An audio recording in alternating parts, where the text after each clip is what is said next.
Because I know a lot of people in Michigan that are planning to vote for Trump, and they don't necessarily like him that much, and they don't necessarily agree with him. They're not racist and rednecks, they're actually pretty decent people. And so I wanted to sort of, after talking to a number of them, I wanted to write this. And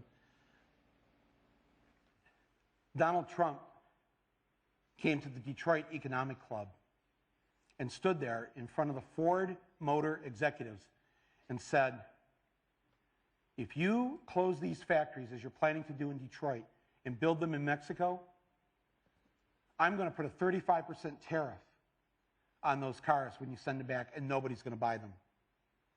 It was an amazing thing to see. No politician, Republican or Democrat, had ever said anything like that to these executives. And it was music to the ears of people in Michigan and Ohio and Pennsylvania and Wisconsin, the Brexit states. You live here in Ohio, you know what I'm talking about.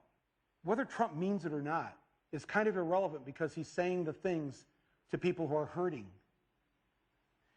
And it's why every beaten down, nameless, forgotten working stiff who used to be part of what was called the middle class loves Trump. He is the human Molotov cocktail that they've been waiting for. The human hand grenade that they can legally throw into the system that stole their lives from them. And on November 8th, Election Day, although they've lost their jobs, although they've been foreclosed on by the bank, next came the divorce, and now the wife and kids are gone, the car's been repoed, they haven't had a real vacation in years, they're stuck with the shitty Obamacare bronze plan where you can't even get a fucking Percocet.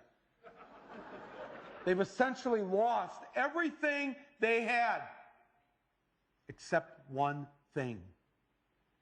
The one thing that doesn't cost them a cent and is guaranteed to them by the American Constitution: the right to vote.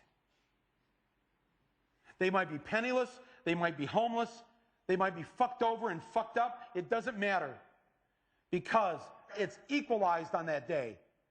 A millionaire has the same number of votes as the person without a job. One. And there's more of the former middle class than there are in the millionaire class.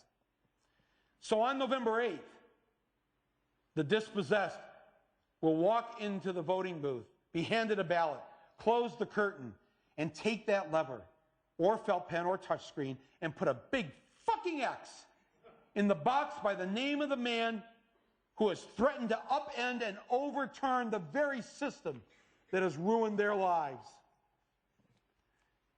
Donald J. Trump. They see that the elites who ruined their lives hate Trump. Corporate America hates Trump. Wall Street hates Trump. The career politicians hate Trump. The media hates Trump, after they loved him and created him, and now hate him. Thank you, media. The enemy of my enemy is who I'm voting for on November 8th.